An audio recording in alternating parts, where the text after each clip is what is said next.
আসসালামু আলাইকুম। আমার প্রিয় দিনী ভাই ও বোনেরা, আমরা জুমার দিনের অনেক ফজিলত সম্পর্কে জানি, কিন্তু জুমার দিন আমাদের কি কি করণীয় সুন্নত আছে সেটা হয়তো অনেকেই জানি না। আমাদের কি কি আমল করতে হয় জুমার দিনে। আমরা যারা এই আমলগুলো জানতে ইচ্ছুক তারা ভিডিওটা স্কিপ না করে দেখতে থাকি, কারণ আমি আজকে এই ভিডিওটাতে আমাদের জুমার দিন কি কি আমল করতে হবে সেগুলো বলে দেব। তো আশা করি আপনারা শুনতে থাকবেন। শুরু করছি ফজরের নামাজ দিয়ে। 2 রাকাত সুন্নত আদায় করে সাথে সাথে আপনি ফরজ আদায় করবেন না। আপনি সুন্নত পড়ে কিছুটা সময় এই দোয়া পড়বেন, সুবহানাল্লাহি ওয়া বিহামদিহি সুবহানাল্লাহিল আযীম আস্তাগফিরুল্লাহ। এই 3টা দোয়াকে একসাথে 100 বার পড়বেন। এই দোয়াটি আপনার জন্য উত্তম রিজিক এনে দিবে, হালাল রিজিক এনে দিবে। নিয়মিত এই আমল করলে আপনার জীবনে অনেক বরকত আসবে। তারপর এটা পড়ে শেষ করে ফজরের 2 রাকাত ফরজ সালাত আদায় করে নেবেন। সালাম ফিরানো শেষ হলে একবার আল্লাহু আকবার, 3 বার আস্তাগফিরুল্লাহ পড়বেন। তারপর 3 বার পড়বেন আল্লাহুম্মা ইন্নী আসআলুকা ইলমান নাফিআ ওয়া রিজকান তাইয়্যিবা ওয়া আমালান মুতাকাব্বালা। তারপর 3 বার পড়বেন সুবহানাল্লাহি ওয়া বিহামদিহি আদাদা খালকিহি ওয়া রিদা নাফসিহি ওয়া জিনাতা আরশিহি ওয়া মিদদা কালিমাতিহি। তারপর 3 বার পড়বেন আল্লাহুম্মা আনতাস সালাম ওয়া মিনকাস সালাম তাবারাকতা ইয়া যাল জালালি ওয়াল ইকরাম। তারপর 3 বার পড়বেন আল্লাহুম্মা আইন্নি আলা যিকরিকা ওয়া শুকরিকা ওয়া হুসনি ইবাদাতিক। তারপর 10 বার দুরুদে ইব্রাহিম পাঠ করবেন। জুমার দিন দুরুদ পাঠ করলে অনেক বেশি ফজিলত, কারণ ওই দিন নবী সাল্লাল্লাহু আলাইহি সাল্লামের কাছে দুরুদ সালাম পেশ করা হয়। তারপর আপনি 3 বার আয়াতুল কুরসি পাঠ করবেন। তারপর 3 বার করে সূরা ফালাক, সূরা নাস, সূরা ইখলাস পাঠ করবেন। তারপর একবার সূরা ফাতিহা আর একবার আয়াতুল কুরসি পাঠ করবেন। এইভাবে পাঠ করলে আপনি শয়তান, তারপরে বদনজর এগুলা থেকে বেঁচে যাবেন। তারপর 100 বার সুবহানাল্লাহি ওয়া বিহামদিহি পড়বেন। তারপর পড়বেন 33 বার সুবহানাল্লাহ, 33 বার আলহামদুলিল্লাহ, 34 বার আল্লাহু আকবার।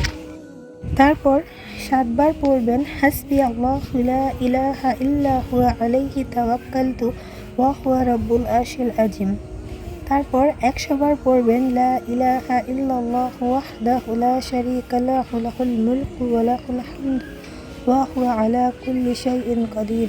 যে ব্যক্তি এই দোয়াটি প্রতিদিন 100 বার পাঠ করবে, ওই দিন ওই ব্যক্তির চেয়ে বেশি আমলকারী আর কেউ হবে না। যে এর থেকে বেশি পড়বে সে ব্যক্তি তার উপরে চলে যাবে। তো এই আমলটি ফজর ওয়াক্ত করলেই বেশি বেশি সওয়াব হয়। তো সেই জন্য আপনি চেষ্টা করবেন ফজরের ওয়াক্তে এই আমলটি করতে। আর যদি না পারেন তাহলে দিনের যে কোনো অংশে এই আমলটি করতে পারবেন।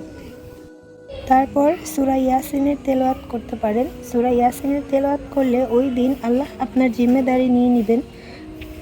তো আপনি অবশ্যই চাইবেন আল্লাহ তাআলা আপনার পুরো দিনের জিম্মেদারি নিয়ে নিক। তো সেই জন্য আপনি সূরা ইয়াসিন পাঠ করবেন। 100 বার আস্তাগফিরুল্লাহ পাঠ করবেন। সাইয়্যিদুল ইস্তিগফারটাও পাঠ করতে পারেন। আপনি ঈমান বৃদ্ধির দোয়াটাও পড়তে পারেন, ইয়া মুকাল্লিবাল কুলুব সাব্বিত কলবি আলা দীনিক। তারপর আপনি এই দোয়াগুলো পাঠ করে মোনাজাত করবেন, আল্লাহর কাছে চাইবেন, কারণ ফজরের সময় কিন্তু দোয়া কবুল হয়। এগুলা ছাড়াও আরও অনেক দোয়া আছে, আপনারা যদি সেগুলো জানেন সাথে পড়ে তারপর মোনাজাত করবেন। এবার জোহরের সময় হওয়ার আগেই আপনি আপনার চুল, নখ এগুলা কাটা থাকলে কেটে নেবেন। তারপর মিসওয়াক করবেন, উত্তম রূপে ওযু গোসল করবেন। তারপর আপনার কাছে থাকা সুন্দর পোশাকটি পরবেন, আতর লাগাবেন এবং খুতবা শোনার উদ্দেশ্যে, নামাজ পড়ার উদ্দেশ্যে মসজিদে হেঁটে হেঁটে চলে যাবেন। নামাজ শেষ হলেই চলে আসবেন না, কিছুক্ষণ বসুন, বসে এই ইবাদতগুলো করে আসবেন। ফরজ সালাত শেষ করে 7 বার সূরা ফালাক, সূরা নাস আর সূরা ইখলাস পড়বেন। তারপর আয়াতুল কুরসি পড়বেন। নামাজ শেষ হলে 100 বার সুবহানাল্লাহিল আযীম ওয়া বিহামদিহি। এই দোয়াটা পড়লে আপনার বাবা মার 24,000 গুনাহ মাফ হবে, আর আপনার 1,00,000 সগীরা গুনাহ মাফ হবে। তো অবশ্যই এই দোয়াটা 100 বার পড়ে তারপরে উঠবেন। এই দোয়াটা পড়ার পর আপনি সূরা নাবা পড়বেন, তারপর সূরা কাহফ পড়বেন। আপনার যদি মুখস্থ থাকে তাহলে ভালো, আর যদি না থাকে তাহলে আপনি মুখস্থ করে নেবেন শুরুর 10 আয়াত আর শেষের 10 আয়াত। এতে আপনি দাজ্জালের ফিতনা থেকে বেঁচে যেতে পারবেন। আর যেই ব্যক্তি প্রতি জুম্মায় সূরা কাহফ তেলাওয়াত করে সেই ব্যক্তি এই জুমা থেকে আসন্ন জুমা পর্যন্ত তার ঈমানের শক্তি বৃদ্ধি পেতে থাকে। তারপর আপনি দোয়া মোনাজাত করে জোহরের নামাজ শেষ করবেন। আপনি নামাজ শেষ করার পর দুরূদ পড়া কিন্তু একদম ভুলবেন না। আপনি যেই দুরূদটা পারেন ছোট বড় সেই দুরূদটাই সারাক্ষণ তেলাওয়াত করতে থাকবেন। তারপর আসরের নামাজ পড়বেন। আসরের নামাজ শেষ হলে আপনি আবার সেই ছোট দোয়াগুলো পড়বেন, যে দোয়াগুলো ফজরের নামাজ শেষ করে পড়েছিলেন, আল্লাহু আকবার, আস্তাগফিরুল্লাহ, আস্তাগফিরুল্লাহ, আস্তাগফিরুল্লাহ। আর যে দোয়াগুলো আমি বললাম সেই দোয়াগুলো পড়বেন। তারপর 80 বার পড়বেন আল্লাহুম্মা সাল্লি আলা মুহাম্মাদিন নবিয়িল উম্মি ওয়া আলা আলিহি ওয়া সাল্লিমা তাসলিমা। এই দুরূদটা আপনি 80 বার পড়বেন জায়নামাজ থেকে না উঠে, ঠিক আছে? তারপর পড়ার পর আপনি সূরা নাবা পড়বেন, তারপর সূরা মুহাম্মাদও পড়তে পারেন।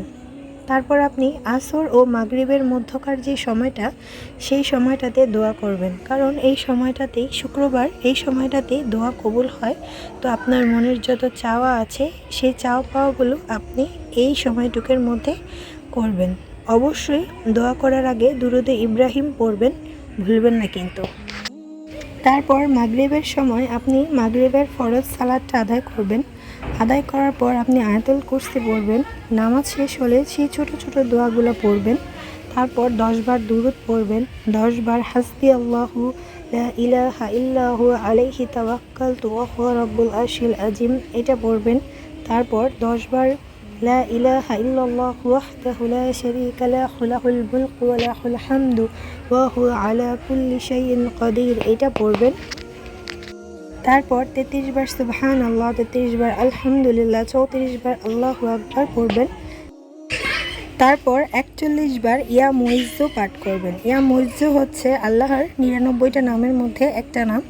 এই নামটা পাঠ করলে আপনার মান সম্মান আল্লাহ তাআলা বৃদ্ধি করে দেবেন। এটা হচ্ছে মান সম্মান বৃদ্ধির একটা আমল, যেটা প্রতি শুক্রবার মাগরিবের সময় করা হয়। তো আপনিও এই আমলটাকে ছাড়বেন না, করবেন। তারপর মাগরিবের নামাজ শেষ করে আপনি সূরা ওয়াকিয়া পড়বেন। সূরা ওয়াকিয়া আপনার রিজিক বৃদ্ধি করবে, আপনার বিপদ আপদ দূর করবে। তো আপনি সূরা ওয়াকিয়া তেলাওয়াত করবেন। তেলাওয়াত শেষে আপনি মোনাজাত করবেন, আপনার যা চাওয়া আছে আল্লাহ তাআলার কাছে সেটা পেশ করবেন। তো এমনি করে আপনি এশার পর্যন্ত পৌঁছে গেলেন। এশার নামাজ পড়লেন, সেই রকমভাবেই ফরজ সালাত আদায় করে আয়াতুল কুরসি পাঠ করলেন। নামাজ শেষ করে সেই ছোট ছোট দোয়াগুলা তেলাওয়াত করলেন। তারপর আপনি এশার নামাজের পর সূরা মুলক তেলাওয়াত করলেন।